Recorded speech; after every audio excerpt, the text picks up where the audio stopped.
here we are on Find It today. Extra special guest at this 4 o'clock time slot. And I will go as far to say he is one of the most beloved college coaches of all time. He is an amazing human being. I am so honored to have Jim Tressel on the show. He is currently the president of Youngstown State University. Let's show his intro and he'll be right back with us. Yay!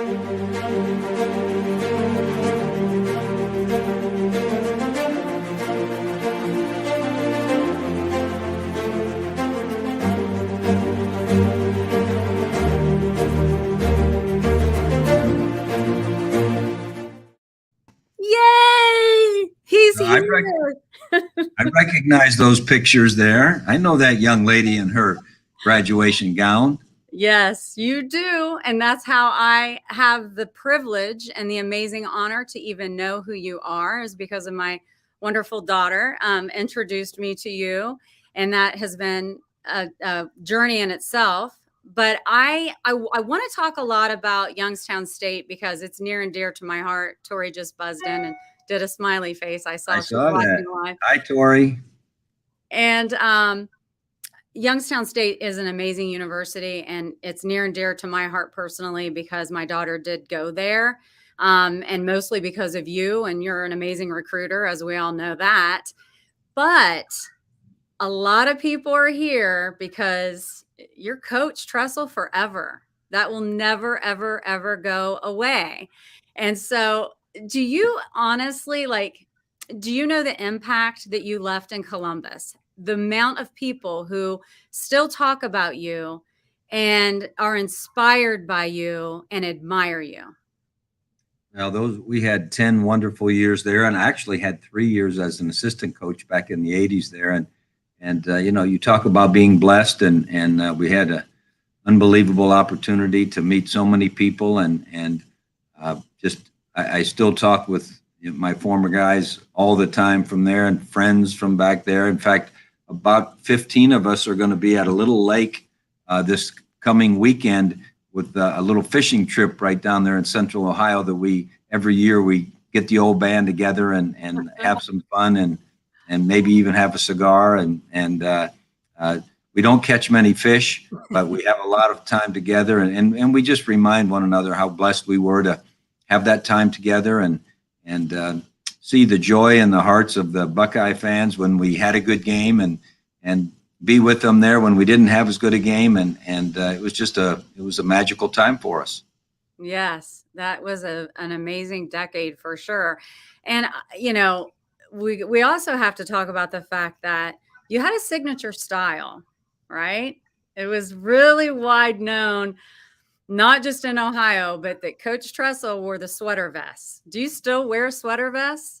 Oh, absolutely. It's how things. It's funny stories how they become your.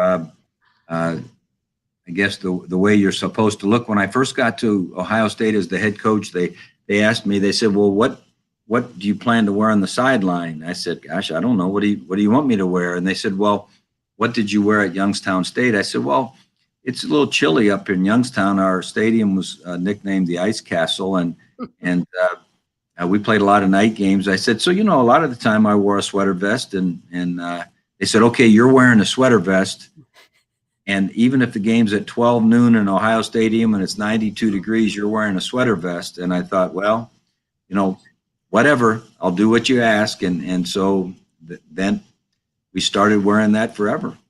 That's amazing. I didn't realize that story. That's so fun. But I got to tell you, going with an alignment of making an impact, and that you still are so loved, and people call you a legend in Columbus. People are, you're very loved. This guy right here stole your look. His name's CJ Jones, and I believe you knew his uncle. He's passed now, his aunt and uncle, CJ Jones. But it cracks me up because the first time I met him, they were calling him Tressel. And I said, "What? Why are you calling him Tressel? Is his last name really Tressel?" And they're like, "No, he really likes Jim Tressel, and he likes to wear kind of like his look. And he's called, everyone calls him Tressel. Like no one calls him CJ Jones that I know about. So CJ, I think he's watching. I know that he loves you just like so many, many more. And I just wanted to share. CJ's looking good. CJ's sporting the Argyle sweater there. Yeah. But yeah, so in your time of coaching for Ohio State, the Ohio State University, can you share anything with us, any funny stories, memorable things that you think about every once in a while that maybe not anyone knows? Maybe something new you can share. Well, once or twice I've shared the story of our 2002 year when it started off pretty well, and it was about mid-season, and we were in our team meeting room, and we had a young guy named Ivan Douglas. Unfortunately, Ivan just passed this past year, and had the hard job of speaking at his funeral. But wonderful young guy, about 6'7", 300 and some odd pounds. And I remember saying to Ivan midway through that year, I said, Ivan, you really need a haircut. I said, you're looking a little scraggly. And he said, no, coach, you need to grow your hair longer, and you need to be a little more hip. And I said, well, ID, we called him ID. I said, ID, I'll tell you what, I'll make you a deal. If we win the national championship, which this was like we were 5-0, so we were a long way from winning the national championship. I said, if we win the national championship, win all of our games, I'll grow cornrows and I'll look like you. And so that was it. We didn't, we laughed and everything. And well, wouldn't you know it, about 9 weeks later, we're national champions. We're 14-0. And after the game, Ivan comes up to me and says, okay, you better start growing your hair out. And I said, oh, yeah, I did tell you that, didn't I? Okay. So I started growing my hair a little bit longer and a little bit longer. And after recruiting was over, we started our winter workouts with the kids. And I thought, I better keep my promise. And so I got a hold of one of the girls on the track team. And I said, could you make cornrows in this old gray hair? And she said, well, I can try, and, and so forth. So I set it up. I went over to her apartment, and she had all of her stuff, and she was pulling on my hair. I mean, it was killing me. She put these extenders in. I had these long gray extenders, and I had the cornrows all the way back. And so I told Ellen, I said, I'm going to be gone an hour or two, but, I'll be back. I got to do this thing. I promised these guys. And so it was like almost midnight. I wasn't back. And she's like, what in the heck is going on? This doesn't sound right. This head coach is over at one of the track girls' apartments. This doesn't seem right. Well, finally I got back, and my head hurt so bad. She had pulled those cornrows so tight that I had to sleep on my face, and I could barely sleep. But we had a 6 a.m. workout planned with our team. And so I was going to go in there at like 4:30 in the morning and hide in my office, let all the guys get into the Woody Hayes Center and the indoor center. And then when they were all in there, I was going to come running out there with my cornrows. And so I hid in there, and coaches got everyone in there. And so I ran out there and brought the house down a little bit. And I told those guys that, when you make a promise, you keep a promise, and that I was only going to keep them for 2 days.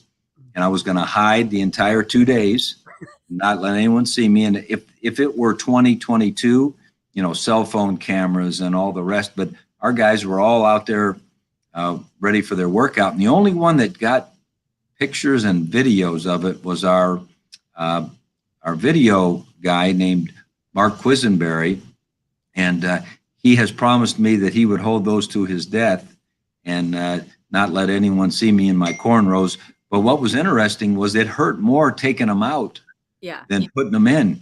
And so I will never get cornrows again. But a little known fact, I was sporting the cornrows in, I guess it was either February or March of 2003. Wow. That I have a visual too. And I combed the internet, and I did not see any pictures of you with cornrows or long No, hair. So they no. did a good job. Rex Sykes just popped in. Wow, cool.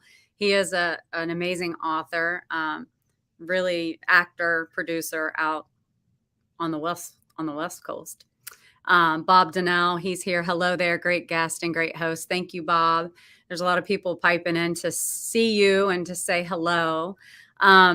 But it's funny because you are true to your word, and I want to show you. Well, let me tell you this first. I talked to Brad Basil the other day, Mr. Basil, and I will quote, Len, you can pop that on. Jim Tressel was a great coach, but he taught just as much off of the field. And that is what he said. And just like you staying true to your word that, if we win, I'll get cornrows. Well, that is a painful thing to do. And you did it. And that's amazing. And so then I thought, well, you know what? I'm going to go ahead and get Drew to come on and say something that he thinks about you as well. Hi, I'm Drew Basil. I played for Coach Truss in 2010 at Ohio State. He helped me to learn how to take responsibility and not blame others. It's really helped with my perspective on life. Yeah. And so the theme here is everything I thought I knew about you before I knew you. I get vibes on people, and your demeanor on the sideline and all of the rest. It was a good feeling. But then when I actually got to meet you through my daughter, I was like, oh, he is such the real deal. You walk the walk, you talk the talk, all of the rest. And I don't know, for everyone else that's listening, your voice is like butter. It is amazing, and it's very calming. And I remember Tori saying to me too, she's like, I have anxieties. And when I talk to him about anything, it's relaxing. So that's also a gift. I have to say that. But anyway, thank you for staying true to your word and everything. And thank you for sharing the cornrow story. And that was a perfect segue into exactly what you've taught some of the people on and off the field. So, Well, Drew Basil's a great kid. He's from your hometown. yes. And he outkicked his coverage. He was a kicker. And he outkicked his coverage when Melissa agreed to marry him. And I think they've got one little one now, or is it two? I'm not sure. But and he was a softball player at Ohio State. Yes, she was a softball player, and Drew, obviously played for you a year. And he, at the Chillicothe City Schools, I used to watch him play soccer, and he would kick, and his throw-ins. I mean, I know he's got a good leg and a good foot, but his throw-ins were like, he could throw in a ball and it would just go it was incredible. We were always excited to watch on the sidelines him throwing a ball. Bob Donnell says, what do you think makes a great coach versus an average coach? Now, Bob Donnell is an author and also known for his questions. Beautiful question, Bob. What do you think makes a great coach versus an average coach? The obvious thing people might think of in this society is your win-loss record. But in my opinion, just how much genuine care and concern that the coach has for the student athletes, for the players, and his willingness to make sure that every single one of them feels valued, feels important, that you're there for every one of them, that, no matter what time, day or night, that to me has always been the thing that we wanted to try to do. Of course, we wanted to win games and all that, and that's popular and whatnot. But what's more exciting to me is to watch what these guys are doing at age 30 and 35 and 40 and 45, and see how they're carrying on what they learned and growing as men and husbands and fathers and professionals and difference makers in their community. You don't really know the value of a coach until you go out there a few decades and find out what are the students doing that were part of his or her team. That's so true. And as I sit here and listen to you, and I get chills because coaching, when you coached, it wasn't just coaching, teaching the game and all of that. I feel like you were more of like this father figure to all of these young men on and off the field, and encouraging them and being there for them. And the fact that you talk about I've talked to so many people prior to this interview with you. Just Deidre Lagarde, Dee, a great man. So excited to be able to listen. Hello, Debbie. Hi, Dee. She is a great lady. She's going through a lot right now. Thank you for watching. But I've talked to numerous people about you, and it's a common theme with you. And it's even people who just can't stand Ohio State still really like you. And it's just like a common thread. And, I always say, my mom always taught me too, not everyone's going to like you just because maybe they just don't want to like you. But every single person I've spoken to, it's like they've broken the mold when they made you. It's just incredible to hear the stories and the love, the outpouring. Patty Hartsock says, hello, Jim. Oh, and man. Greetings to Ellen. Patty's the best. She hosted our entire team down at the farm, and we ruined her amphibious gator or whatever. Well, I forget who it was, Lydell Ross or one of those guys smashed it into a tree, and she fed us, and she let the kids milk cows and shoot skeet, and we ate. Oh my goodness. And really, people want to talk about, what's the difference between good teams and great teams and so forth. Really, the Hartsock farm experience for our kids probably was the glue that had them realize that, what, we're all in this together. We all come from different backgrounds. We all love one another. And you know what?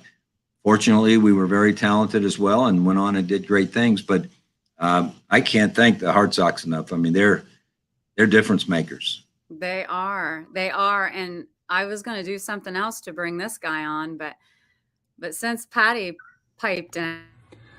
Coach Tress, Ben Hartsock here. Thanks so much for being willing to go on a show in my hometown of Chillicothe, Ohio. Wanted to tell you one of the things that has always stuck with me about our time together. I could easily do lots of things. I could bring up the fact my kids' names, even though you've never met them before. But the one that sticks out is the thing you said the most often. Remember who you are. If I heard it once, I heard it a million times. It's become more impactful as an adult, remembering who I am, a child of God, a Buckeye brother, a teammate, a father, a son. It's been such a powerful thing that I try to instill in my own kids today. It's the power of a mantra. So thankful for that and countless other lessons you taught to me and thousands of others of players and students along the way. So grateful for you, Coach. Thanks a bunch. Ben is special. I could, and this is what's crazy in a good way, crazy good. I could do this all day long. Okay. Everyone loves you and appreciates you. And especially the people who have been impacted by you, and you coaching them or teaching them. And now, the Youngstown State University student population are so blessed to have a leader like you. I mean, it's amazing. And I'm just so grateful. So grateful. But I was going to I have your book here, and I love it because it's a pocketbook, no pun. I like a pocketbook, but it's a pocketbook. Like, I love it because it has a lot of your favorite verses, Bible verses, but also quotes. And then in some places you've used your own words to explain what the quote means to you. And I was going to talk about on page 11, it's who you are. When I read that one specifically, it really hit me. And if you don't mind, can you elaborate on that one? Well, one thing we talked a lot with our student athletes and with one another as coaches is that really in life, there's two major categories. One is what you do. And, our guys played football and went to college, and our coaches coached and recruited players, and that's what they did. But who they are really is what life is all about. And what is their faith? What is their willingness to love and care for others? What's their willingness to go out and serve others? who are they as a family member? What kind of husband will they be? What kind of father will they be? What kind of friend will they be? Maurice Claret always used to remind us, and he had his ups and downs, but he is doing amazing things right now. But he used to always remind us after he went through his tough times, show me your friends, I'll show you your future. And who you are is the kind of friend that you are, and that, yes, we want to get A's in our classes, and yes, we want to win games, and yes, we want to bench press so much or run certain speed or, make money or have a house or all those. That's what you do. But who you are really is what life is all about. And we wanted our guys to make sure that they had goals in terms of growing in who they are as much as in what they do. And so that was an important part of our everyday discussions. That's good. That's good stuff. And, this show is really all about finding it. And Mhm. what is finding it? Finding anything in life that, whether that's self-love and joy, kindness, compassion, and all the things, right, that we really want and yearn for in this lifetime. And what advice do you have for other people when you say who you are? What if they're trying to find who they are? What advice do you give your students or your past athletes when you can tell when someone's really struggling to find themselves? What advice do you give our listeners even here today? Well, so much in this society, we're kind of judged by what we do. Before we won any games, no one wanted me to be on their great podcast like Find It. Mm-hmm. But all of a sudden we won some games and people wanted us to go speak because, Yeah. we won games or we had some notoriety. But really, the advice that we gave our guys all the time, and we continue to talk to them about, is every day, if you begin your day thinking about the right things and thinking about those things that really shape who you are, whether it's your walk with the Lord or it's your time as a family, what you're doing on behalf of your family or what you're doing on behalf of others, how you're trying to make a difference for others, all those things we have to remind ourselves that that's what life is all about, and that the other things come and go. It's a trivia question.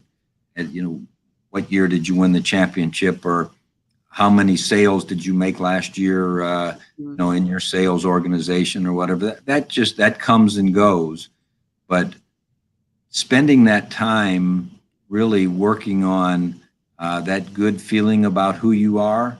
I'm sure, Debbie, you're hearing a lot in your world, just like we are here, about the fragile mental health of people and the tough times, that COVID exacerbated and the divisive world we live in and so forth. And I think part of it is because of all the constant information and the constant distractions and the constant rankings and stereotypes of what makes a successful person, that we've gone away from really feeling good about who we are. And if I feel good about who I am, it won't really matter how many games we win. I might not be employed, or how many sales I make. I might not be employed. But if I feel good about who I am and what I'm trying to impact in life, then I think I can handle those tough times. But if our mental health is all built on what is someone tweeting about me or Instagramming about me, or what does someone else think, finding it, to me, is a neat title for a discussion, because finding that inner satisfaction and that peace of mind, knowing that you've done everything you can possibly do for the good of the group, for the good of your family, for the good of who you are, and if you can find that, you'll be able to live with how many sales you make or how many games you win or whatever. And I really believe, and we talked a lot about it with our staff, is the better we are at understanding who we are will make us better coaches, will make us better players, will make us, because we'll feel good about who we are. And now we can just go and let our talents take over and go do what we've been taught to do. But I'm really concerned about how we've lost sight, especially with our young people being bombarded with all this social media and so distracted from what's really important, that I can see why we have the mental health challenges and situations that we're dealing with. I 100% agree. Heather Sampson Bryant. Hi, Heather. I love this girl. Love this. Coach Tressel is such a positive and motivational force in this world. Yes, you are. Thank you, Heather. I know in the book you say success is a journey. I love that. And it kind of goes in alignment with what you're saying about social media, the comparisons, instant gratification of, I'm going to post this. Hope I get this many likes. Are they saying this? Are they, like everything's instantaneous. But like in this book, you're saying in the very front of it, listen, success is a journey. It's a process. It's not instant gratification. And I'm sure in your own life, Coach Tressel, Mr. Tressel, President Tressel, all the names and all the hats you wear, you've not always had it so easy. I'm sure tough times have come upon you. And you're saying to us that if you find who you are and you value yourself, then all the rest of the stuff kind of bounces off, right?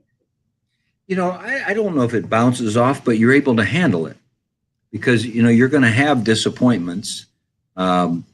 And I think young people sometimes think, I talk to my students all the time about, I'm trying to go a little linear line here, that life is a straight line.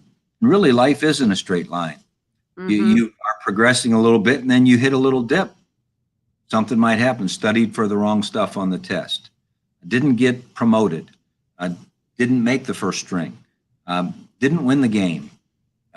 Girl wouldn't go to the prom with me. I don't care what it happens to be.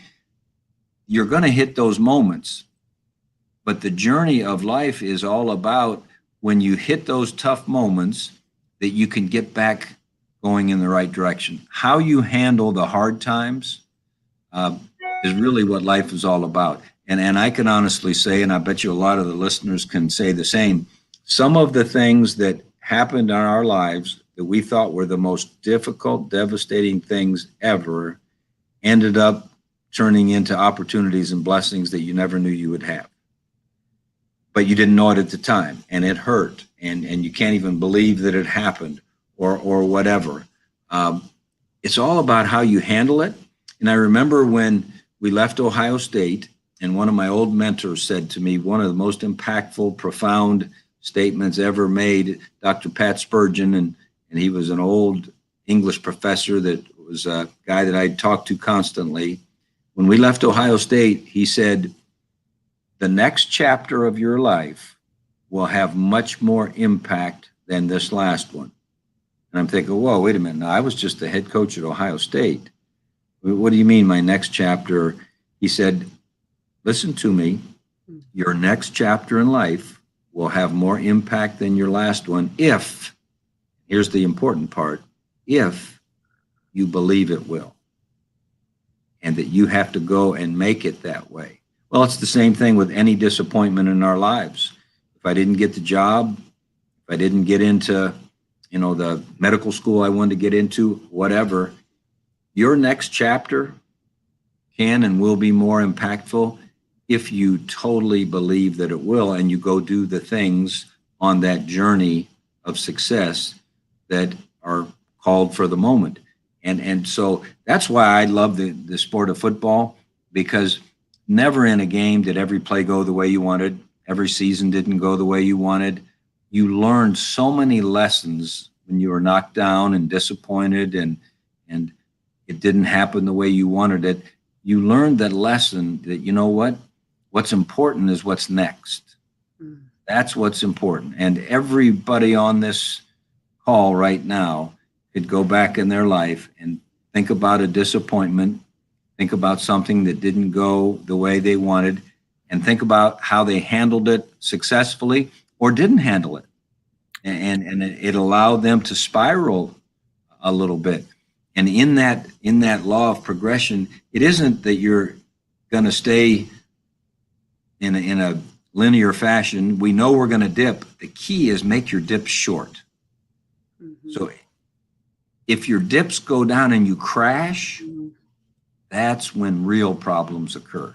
Yeah. And that's when your difficulties become much greater than they had to be.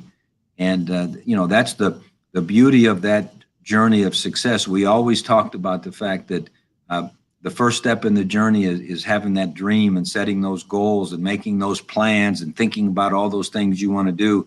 Second step in that journey is the work. And we've got to make sure that our young people understand that even though your people try to convince you that things are easy, they're not. It takes extraordinary work to realize those dreams. But then the third and most important, in my opinion, step in that journey of success is that you're going to have to handle the tough times. Yeah. And you're going to have to handle the good times. Because sometimes you think, oh, I got this. I've got this world figured out. It's going to keep going great. I'm just going to keep doing what I'm doing. And then you realize, oh, I think I just became a little complacent. Yeah. And I didn't handle that success I was having. Hey, I got an A on the first test. I got this subject down, and I didn't study as hard for the second test. The second test is harder than the first test. And all of a sudden, reality strikes. So that third step in that journey is you got to handle the ups and the downs. And it's what you do at every inflection point that's critical. And then we used to always say that the final step in that journey of success is simply believing that you will. Having that belief in yourself, knowing you can, surrounding yourself with the right people who can help you get it done, but believing that you're going to get to that dream and get to that goal. Ultimately, you have to believe in yourself.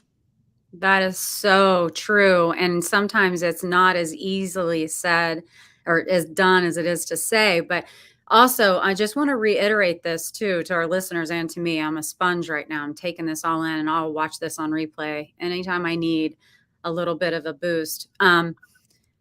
Believing in yourself is super important, but then you have to put the action behind it, is what you're telling us. So, you can be yes. And, we can wish and dream and believe and then not take action, and then our dreams aren't going to be realized. And I like the analogy about the tests too, because, I have a college student, so it's good. It's all good. But, I also want to say that my dad is listening live. My sister just put a message in, and this is the first podcast he's watched live. I think that's cute.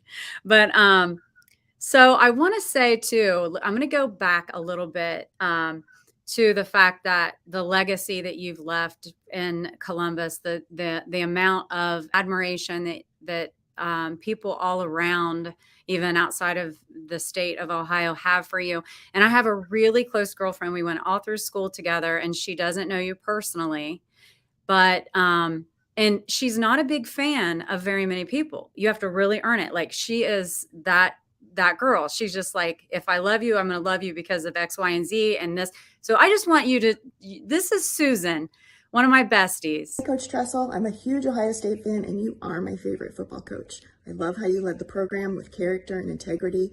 I love how you led the team with your calm, cool, collected attitude. Nothing ever rattled you. It was very reassuring for me as a fan knowing you were over on the sidelines every Saturday. And she means that. I was like, you are such a Tressel fan. I would love to have you, of all my friends, she has always, sang your praises. And so I wanted you to know that. And the fact that everyone can see. Now, this is a question I've always kind of wondered. I have never witnessed you being, I'm trying to be nice about it because I watch a lot of sports and I watch a lot of coaches flip out, but I always felt like you were so calm. And even when things weren't going that great. So are you just a naturally calm person, or is that something you've learned to do over the years? Well, Debbie, my dad was a coach for years, and I got to watch him every day, and he always had that confident, calm demeanor. Um, and then once I realized, while you're coaching, you're so busy, and the way I looked at it was, if something happened in the game that didn't go our way, maybe I thought it was a bad call or whatever it happened to be, I really didn't feel as if I wanted to expend the emotional time and energy about that. I wanted to think about, okay, here's the situation. What do we need to do next? And so I think it was just a little bit of I thought we could do the job better, by not overreacting, to something that's disappointing to us, and get distracted. And I think, again, I think that's why our young people have it harder than we had it, coming up, because not only do they have the natural things that distract them, and the natural ups and downs, but they've got these tens of thousands of people around them, talking about, what they like, don't like, posting things, putting likes up, and, thumbs down, and all those things. And I think above all else, it just distracts you from really what you need to be doing. And I felt that way about overreacting, on the sideline, or really at any point in time, whether it was practice or, is that we had so little time to do what we needed to do, that to utilize any of that time for any of those, antics, that type of thing, just, it didn't make sense to me. And again, I thought back to my dad's example, and I read once, not too long ago, that the one thing that the human being is most capable of learning from is example. And that's why any example we give as parents or friends or coaches or people that have a podcast, or you name it, is the most valuable thing we have is our example for others. And that's why, when I think about a lot of our students who might be struggling and so forth, I keep reminding myself that, maybe they haven't had enough good examples. Maybe growing up, they didn't have the example that I was blessed to have, the greatest mom and dad in the world, and Tori has the greatest mom and dad in the world, and got to see that every day on display, and you learn from example. And so I think it's important for us, as folks out there, that you never know who's watching, you never know who's paying attention and learning from you, from your example. Mm-hmm. And I certainly didn't want our players going through all kinds of antics when things didn't go right. I wanted them focusing on what can we do better? What's the situation? How can we right the ship? And, I think that's so important. Right now, we seem to have this overreactive, overzealous way that we carry ourselves, whether it's, what we put on Facebook or Instagram, or what we say to others. And I'm just not sure that's the right example. I agree with you. I want to say I had read a book when my kids were really young, and it was called Children Are What They Live. Mm-hmm. And very simply stated, just like you said, you can talk them to death about what they should do, but they're really going to do what they see you do, Right. And they see everything. They see everything. Trisha Harp. Oh, thank you for your service, Trisha. I was thinking about you over Memorial Day. My dad is watching also. Oh, I should have thought ahead of time for him to watch with Marvin. That's my dad. Oh, thanks, Trisha. Yeah, we're all excited. This has just been a whole thing. I've been so excited to have you on. So thank you again. Children are what they live. So that's good. And the other part of this too, the reminder that I always tell my kids and anyone that I can talk to, because I do work in the schools a little bit, with an anti-drug and educational program. So I always say, listen, when you see something on Facebook, or you see something on Instagram or Twitter or whatever, and it might look like someone has this glorious life and you just don't feel like you can match up, that is a one moment in time. You know, people are going to post their fun things and they're going to post things that they're proud of most generally. And so that's not, there's another 23 hours of the day. So, you know, we all have our stuff. So we can't always, like, the comparison game is no. And so I But it's appreciate hard. it. It's hard for students. I It mean, is. it's the world that they live in. And when we were growing up, we didn't know if anyone had those glorious moments or Not. or not, and we just knew them from our interactions personally with them, and you know, it's a challenging time, and that's why I used to tell our coaches all the time.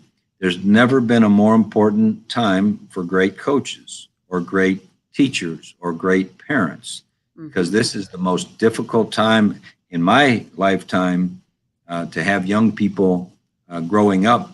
And so that's why these teachers, coaches, pastors, you name it, those examples and their being there for kids is critical. I 100% agree. Now I'm going to go back to this. So when I say that you're very calm, what was happening right here? Because that looks like a moment. Do you remember when that was? No, Do you all I remember know that moment? looks like we were drenched. It looks like my sweater vest was rained on there. But we had a lot of fun, you know, moments, and there's nothing wrong with exuding excitement. Oh, I love that. No, I love it. That's amazing. Like, that's like, yes, you know, it's the Right? encouraging, the Right. way you are encouraging. It's just Proud so of you. You know what you're proud of saying is whoever you're making eye contact with is you're saying, hey, I'm proud of you. That's exactly what we practiced, or that's exactly how you should do it. Wait a minute, I got to turn my phone off. I can't believe it hasn't rang before now. Well, it's been dinging like Oh.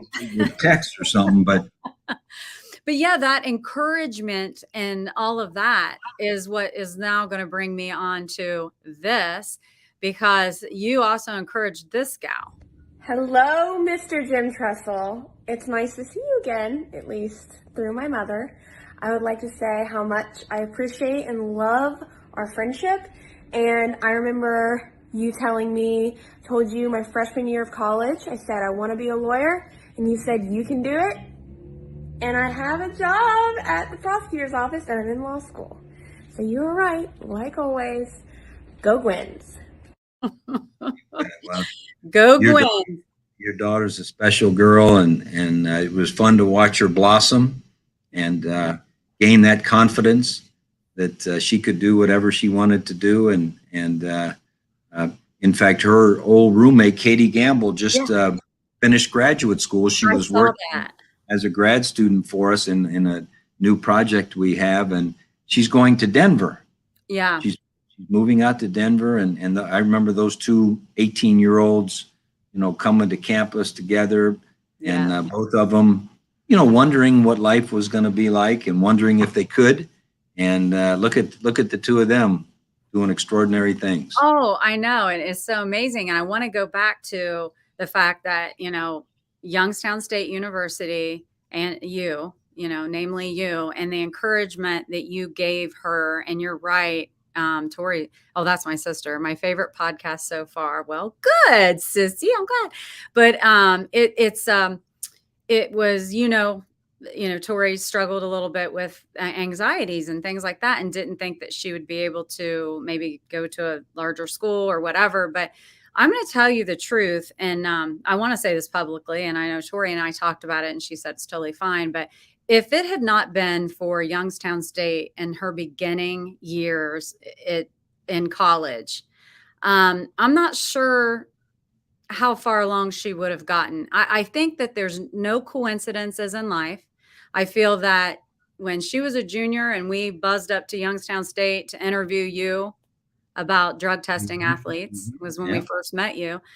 That was meant to be. And then the connection with the softball and her, and then not deciding to play softball, but then getting the presidential scholarship and going there, that whole experience. And this is what I really want people to understand, is that when Coach Tressel says sometimes you might not do something you think you're going to do or get something that you're going to get, but then you look back and you think, this is exactly where I needed to be and the experiences that I needed in order to do what I'm doing now. And that was her situation and her life's journey. And so we all are just indebted and thankful to you and the university. And I got to tell you too, people, I don't know if anybody's ever taken a tour at Youngstown State University, but that is the most beautiful park-like campus. It's beautiful. And now, since you've been there, you've done all kinds of stuff. Could you enlighten all of us about some of the changes and the updates? And then I also want to talk about the endowment and you and your wife's I name. have to show my coasters. Yay! These are straight out of Chillicothe, huh? Yep. Look at that.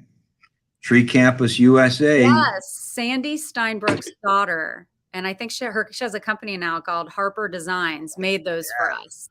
These are awesome. I keep them here, and so I've got my Chick-fil-A cup right there, on them now. But this is a neat place. Youngstown State University is very important to this region.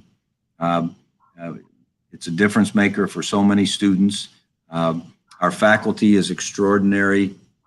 We're the right place for the right people. Yeah. And I talk to people all the time is our success is determined, did we help someone along the way? So in Tori's case, it was the beginning of her college career. Katie's case, it was all the way through her master's program and everything in between. And did you play the role at the time when the role was needed? And that's the fun of it. Might be a 36-year-old student that comes back to Youngstown State to change their social mobility or whatever it happens to be. And so this is really an important phase of our region. And you talk about the endowment and so forth. There's 14 public universities in Ohio, and we have the 6th largest endowment of the 14. And we're nowhere near the 6th largest school. In fact, we're the 13th largest school. We only have about 11,500 students, but yet our endowment is a result of extraordinary people that came through here and then recognized that had it not been for Youngstown State University, their lives would not have been what it turned out to be.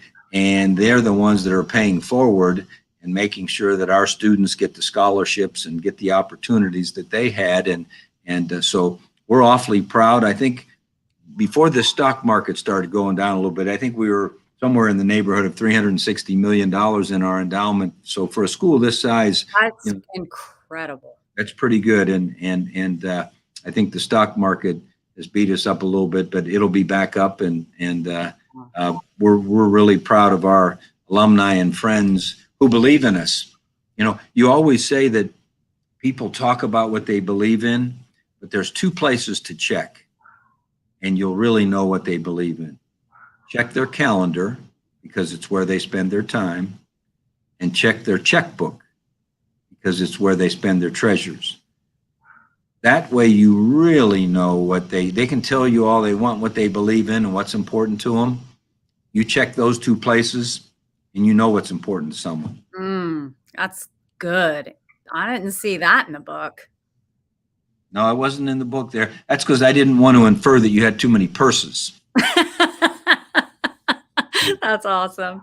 So, Lynn, pop up Tori's comment again, because she's going to say exactly how she feels right here.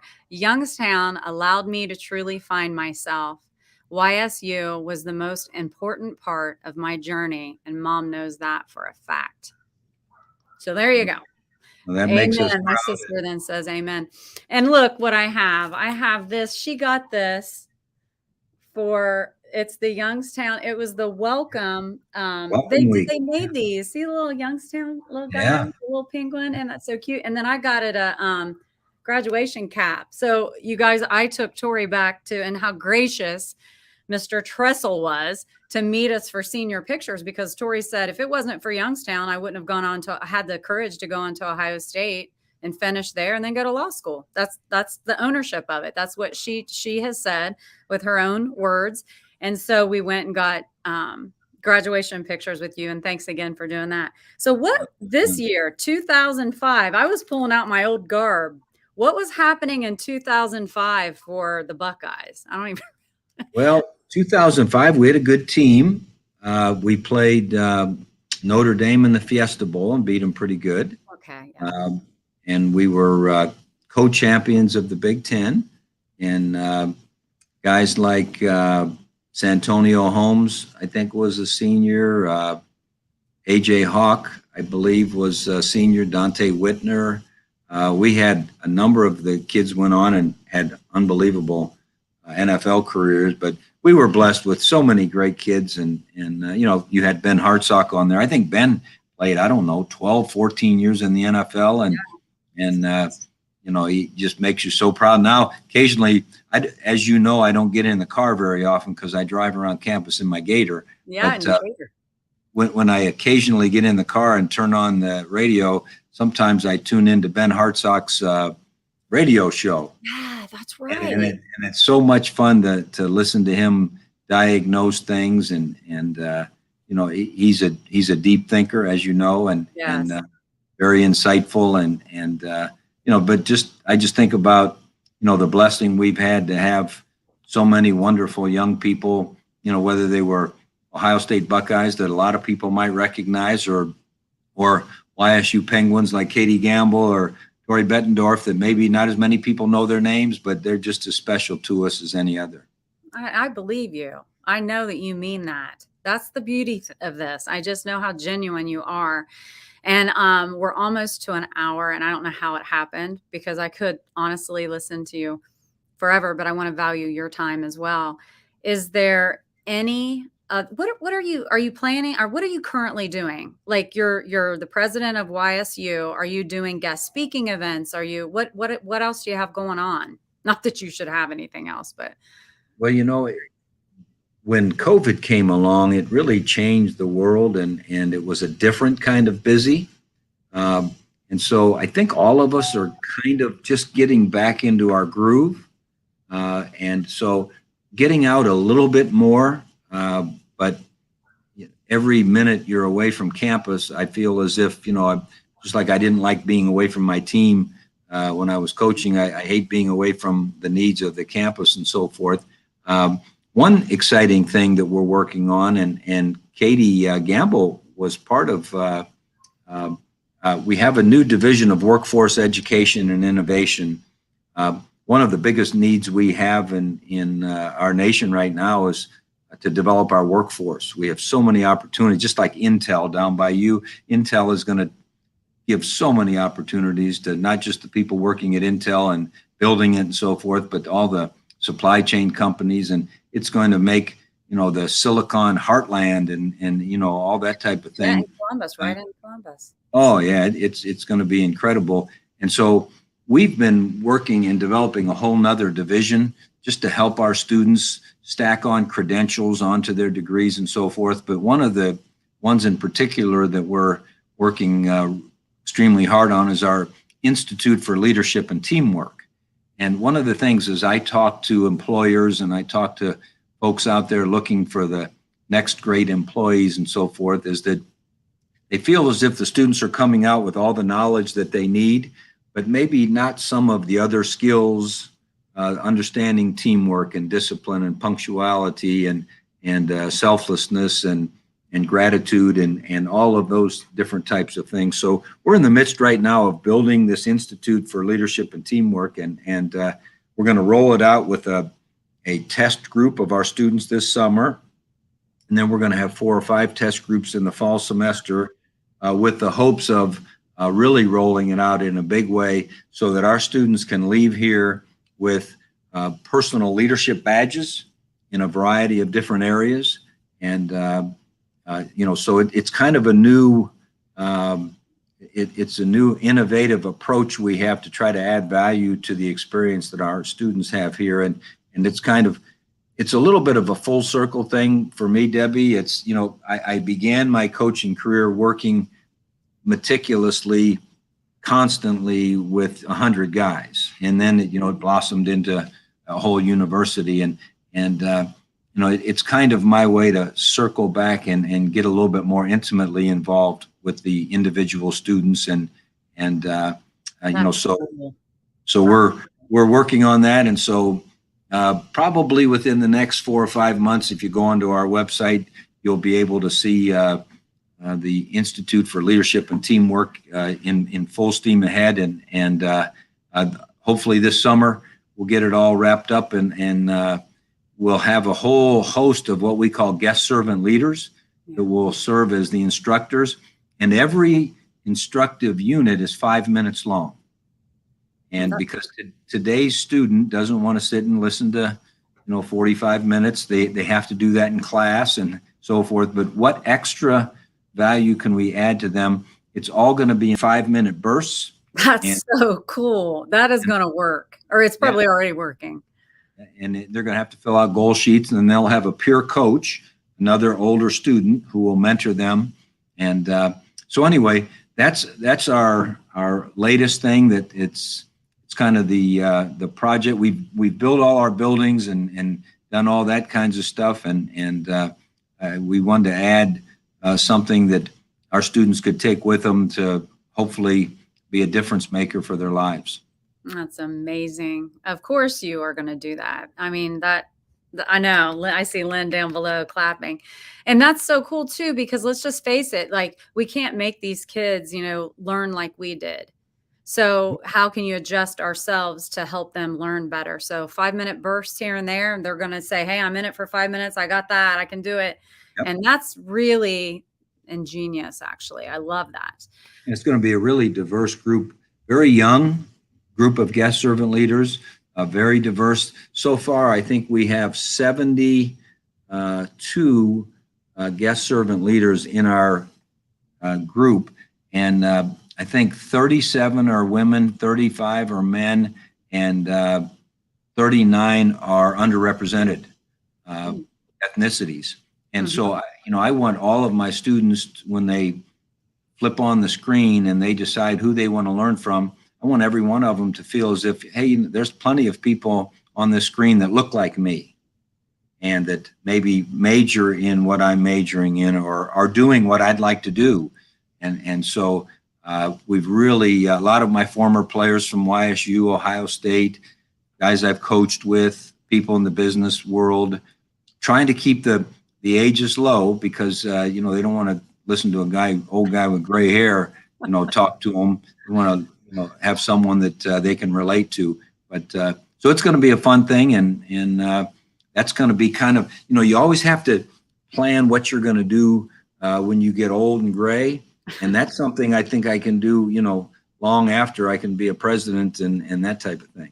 Yeah, well, I think you have a ton of longevity. I don't think there's any worry there, and you'll keep making a difference no matter what. I love it. I love everything. I'm so grateful to you once again. I know I don't believe I've not seen you on any other podcast. It was a big ask, and I certainly appreciate your time, your energy, your effort, the love that you put out. You're just an admirable easy for me to say. Admirable man, human being, and I'm just blessed to know you. And thank you for coming in to each of our homes and sharing some of your wisdom and grace, because you're a class act. I would say that he's a class act when I would see you on the sidelines. And then I got to meet you, and I know he's a total class act. So with that, do you have any parting words or anything else to say?